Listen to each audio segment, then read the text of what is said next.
कृष्णा, राधे श्याम, जय श्री हरिवंश। ये मेरी प्यारी लाडो और यहाँ पे है हमारा माधव। तो आज आप सोच रहे होंगे कि यार जन्माष्टमी जा चुकी है और माधव इधर बैठे राधिका झूले में क्यों बैठी है। तो मैं आज आप सबको बता दूँ, आज है 30 तारीख 30 अगस्त और है मेरी राधा रानी का जन्मदिन। मेरी राधा रानी आज हो चुकी है पूरे 2 साल की। तो इसलिए आज हमने लाडो का प्यारा सा श्रृंगार करके उनको बिठाया झूले पे और देखो कितने प्यार से बैठ रखी है, छोटी छोटी सी। आज इनको झूला मैंने सुबह सुबह उठ के पंचाभिषेक कर दिया था, भोग लगा चुकी है। भोग में मैंने बनाई थी राधिका के लिए अरबी के बढ़िया बढ़िया से कटलेट कह लो या पकौड़े कह लो, उनका भोग लगा दिया है। और अभी ये दोनों आराम से बैठे हैं। आज फ्राइडे है और मेरी छुट्टी नहीं है, हालांकि मैं घर से काम कर रही हूँ, वर्क फ्रॉम होम। तो सारा श्रृंगार और सारी पूजा की थाली भी यहीं पर है। अभी सारा श्रृंगार सारा पूजा पाठ करके अभी मैंने बिठा दिया है दोनों को।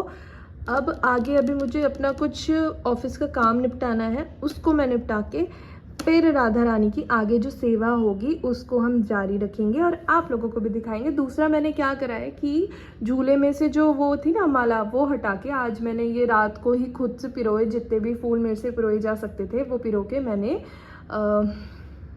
झूला सजाया है थोड़ा सा।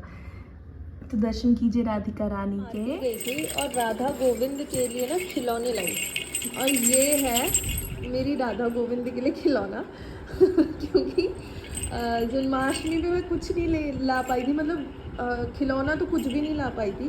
तो ये मैं अपनी राधा गोविंद के लिए लाई हूँ, छोटे छोटे से खिलौने। इनसे खेलेंगे। जब हमारे घर में भी छोटे छोटे बच्चे होते हैं तो उनको इनसे खिलाते हैं ना। देखो एकदम से हंसने लग गई। अब राधू ने पहनी है पिंक ड्रेस, तो राधू के लिए पिंक, ठीक है राधू, इससे खेलना, ठीक है।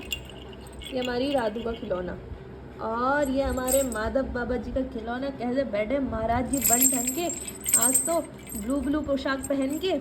मतलब देख रहे हो कि मैं एक छोटी सी लीला बताती हूँ भाई। आज इन्होंने क्या करा, राधा रानी का बर्थडे है, ठीक है। राधा रानी को सबसे जो उनका प्यारा कलर है वो है ब्लू। अब ये वाली जो ड्रेस है ना, ये दोनों में मैं वृंदावन से लाई थी इनके लिए, राधा गोविंद के लिए।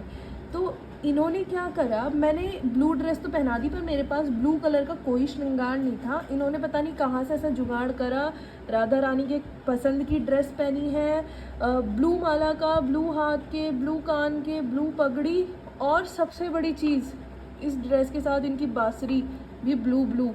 मतलब सब इन्होंने सेट कर रखा था कि राधा रानी के बर्थडे पे भैया मैं तो बहुत बढ़िया से तैयार होकर बैठूंगा।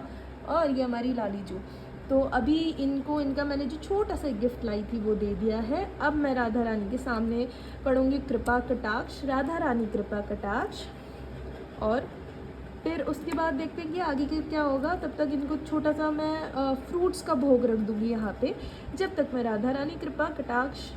राधा रानी के लिए बनाए हैं कड़ी चावल, क्योंकि और पता है आपको कड़ी चावल को ब्रिज में शायद मीठी मधु करी भी कहते हैं। और कड़ी चावल राधा रानी को बहुत ज़्यादा प्रिय हैं भोग में, इसलिए अभी मैंने राधा रानी के लिए उनके फेवरेट कड़ी चावल बनाए जिसका वो भोग लगाएंगी। यहाँ पे अभी मैं राधिका को लगा रही हूँ पान के बीड़े का भोग, साथ में उनके लिए आई है थोड़ी सी रबड़ी, तो इसका भोग मैं अभी लगाऊंगी राधिका माधव को। और यहाँ पे मैं अपनी ठकुराइन के लिए लाई हूँ थोड़ी सी पेस्ट्री। इस पेस्ट्री के पीछे ना एक बहुत अच्छी सी कहानी हुई है मेरे साथ, जो मैं आप सब लोगों के साथ शेयर करना चाहूँगी। पर उससे पहले हम राधिका को भोग लगाते हैं। इसने मेरा हाथ जला दिया है।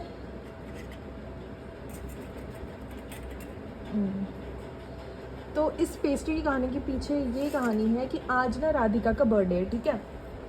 मैंने सोचा था कि घर में मैं केक बनाऊंगी, पर हुआ क्या कि ऑफिस भी था मेरा आज। बेशक मैं वर्क फ्रॉम होम कर रही हूँ पर काम तो होता है, कॉल्स पे कॉल आती रहती हैं, तो मेरे को टाइम नहीं लगा, मैं बना नहीं पाई। फिर मेरे को बाहर जाना था रबड़ी लेने के लिए और पान का बीड़ा लेने के लिए, ठीक है। कुछ जगह मेरे को ऐसी पता है जहाँ पर शुद्ध खाना मिलता है, तो मैं मिठास में गई थी लेने के लिए। तो वहाँ पे ना एक मतलब सखी थी, वो एज अ मैन थे, एक लड़का था पर वो खुद को क्या बता रहा था, राधा रानी की सखी। तो वहाँ पे जब मैं रबड़ी वगैरह लेकर ऐसे ही मेरा ध्यान गया केक पे, मैंने पूछा कि भैया कि पेस्ट्री एगलेस है? उन्होंने कहा हाँ हाँ एगलेस है। मैंने कहा भैया प्रसाद लगना है।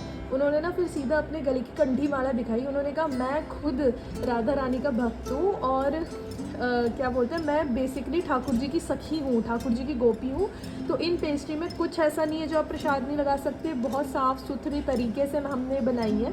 और मुझे ना वो सुन के अच्छा लगा। फिर मैंने कहा चलो ठीक है, फटाफट से 2 पेस्ट्री पैक कर दो। पहले मैंने कहा ब्लूबेरी वाली पैक करो। उन्होंने कहा नहीं नहीं, आप ना पाइनएप्पल वाली ले जाओ, वो राधा रानी को बड़ी पसंद आएगी। मैंने कहा ठीक है। फिर उसके बाद क्या हुआ, एक लीला, मैं ना राधाष्टमी पे वृंदावन बरसाना जाने का सोच रही थी। तो जब मैं बरसाना जाने का सोच रही थी, ऐसा कुछ हो नहीं पा रहा था कि मैं बरसाने जा पाऊँ, क्योंकि वहाँ पे रहने की व्यवस्था क्या है बरसाने में ये मुझे ज़्यादा पता नहीं है। तो मैंने उनसे ऐसे ही पूछा, उन्होंने स्वयं मुझसे पूछा कि आप जाएंगे, राधाष्टमी आने वाली है तो आप जाएंगे बरसाना? मैंने कहा अभी तो कुछ फिक्स नहीं। कह रहे हम तो ज़रूर जाएंगे, और हमारा वहाँ पे आश्रम है, सखी आश्रम, नंद सखी आश्रम करके उन्होंने बताया। और उन्होंने वहाँ का मुझे सारी डिटेल्स दी, अपना सारा सब कुछ बताया कि अगर आपको कभी वहाँ जाना हो तो आप वहाँ हमसे कांटेक्ट कर सकते हैं और आप वहाँ पर जा सकते हैं, और वहाँ पे रहने की व्यवस्था बहुत अच्छे से है। तो इस करके मैं ये पेस्ट्री राधा रानी के लिए लाई। तो देखो ना, राधा रानी ने उन सखी से भी मिलवा लिया। मैं राधा रानी के लिए छोटा सा केक बनाना चाहती थी, वो नहीं बना पाई, तो उनके द्वारा ये पेस्ट्री का भोग खा लिया, मतलब लगवा लिया खुद को। और तीसरी चीज़ कि बरसाने में मुझे चिंता हो रही थी कि रहने का ठिकाना कहाँ पर है, वो भी दिलवा दिया। तो कब राधा रानी की कृपा किस तरीके से हो जाए वो हम नहीं जानते। फिर मैंने अपनी राधा रानी को सुनाया छोटा सा भजन, आप भी सुन लीजिए। और माफ़ कीजिएगा अगर मेरी आवाज़ आपके कानों में दर्द दे दे, क्योंकि मेरी राधिका के कानों में इस आवाज़ ने दर्द दिया भी होगा तो मेरी राधा रानी ने तो मुझे कुछ नहीं कहा। पर ये एक छोटा सा प्रयास था मुझे अपनी लाडली को रिझाने के लिए, और इस प्रयास में मैं पास हुई या फेल, ये तो श्री राधिका माधव ही जाने। तो आइए और आप भी सुन लीजिए। हालांकि बता देती हूँ, मैं गले से कम नाक से ज़्यादा गाती हूँ।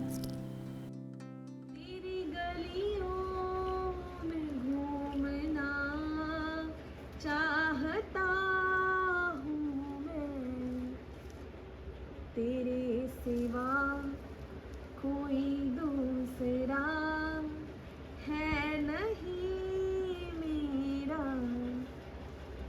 छोड़ूंगा ना, कस के पकड़ा है दामन तेरा, तेरे चरणों को चूमना चाहता हूँ मैं, तेरी गलियों में घूमना चाहता हूँ मैं, तेरे चरणों को चूमना चाहता हूँ मैं।